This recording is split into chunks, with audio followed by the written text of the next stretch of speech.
एक बहुत ही famous saying है दैट टाइम इज़ मनी, यानी कि अगर आपने वक्त को बचा लिया तो समझें आपने पैसे को बचा लिया।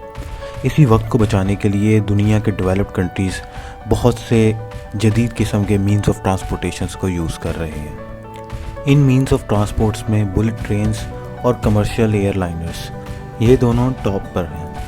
इस सफ़र को मज़ीद आगे लेके जाने के लिए 2012 में टेस्ला कंपनीज़ के ओनर इलॉन मस्क ने एक कॉन्सेप्ट पेश किया जिसको हाइपरलूप कहते हैं। हाइपरलूप बेसिकली एक कैप्सूल शेप्ड 20 to 40 पैसेंजर्स का एक कैबिन है जो कि एक टनल के अंदर मूव करता है और कैलकुलेशंस के मुताबिक इसकी speed almost 1200 kilometres per hour होगी, जो कि एक नॉर्मल एयरलाइनर से भी ज़्यादा है जिसकी स्पीड तकरीबन 960 किलोमीटर पर आवर होती है।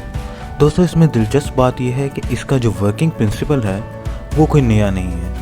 ये बेसिकली लीनियर इंडक्शन मोटर के वर्किंग प्रिंसिपल पर वर्क करता है। अगर देखा जाए तो आम इंडक्शन मोटर में दोनों रोटर और स्टेटर सर्कुलर शेप के होते हैं, जबकि लीनियर मोटर में रोटर और स्टेटर दोनों लीनियर शेप के होते हैं। दोस्तों, इसके लीनियर शेप में होने का फ़ायदा ये है कि जैसे ही मैग्नेटिक फील्ड्स किसी भी मेटालिक पार्ट पे एक्ट करती हैं तो वो बजाय रोटेट करने के स्लाइड करता है, और जितनी स्ट्रॉन्ग मैग्नेटिक फील्ड्स होंगी उतना ही स्लाइडिंग मोशन भी स्ट्रॉन्ग होगा।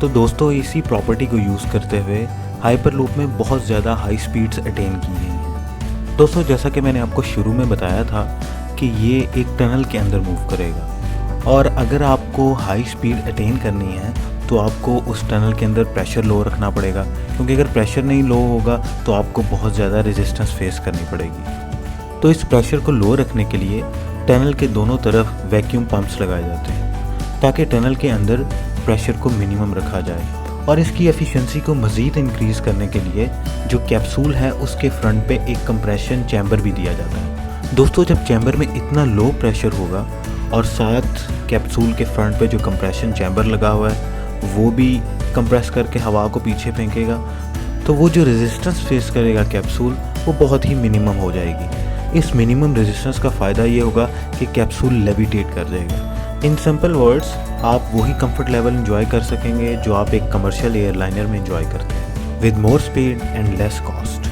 अब आप सोच रहे होंगे, अगर ये सिस्टम वाकई इतना शानदार है तो ये किसी मुल्क में अभी तक डेवलप क्यों नहीं हुआ? इसके पीछे काफ़ी सारी रीज़न्स हैं, लेकिन जो मेजर रीज़न है वो इसकी सिंगल टाइम सेटअप कॉस्ट है और पैसेंजर्स की बॉडी पे क्या इफ़ेक्ट होगा जब ये लूप इतनी हाई स्पीड में मूव करेगा। बट दोस्तों, खुशी की बात यह है कि ये जो प्रोजेक्ट है ये थ्योरी से निकलकर अब हमारे पास एक्सपेरिमेंटल फेजेस में आ चुका है, और एक कंपनी जिसका नाम वर्जिन हाइपरलूप है उसने काफ़ी सारे कंट्रीज़ के साथ इस प्रोजेक्ट को साइन भी कर दिया, जिसमें से इंडिया का मुंबई टू पुणे प्रोजेक्ट बहुत ही फेमस है, ख़ास तौर पे हमारे एशिया रीजन में। सो दोस्तों, होप करते हैं आने वाले वक्त में हम लोग एक बहुत ही शानदार सर्विस एंजॉय कर सकेंगे। मिलते हैं आपसे फिर नेक्स्ट वीडियो में। So stay tuned and subscribe to my channel. Take care and अल्लाह हाफिज़।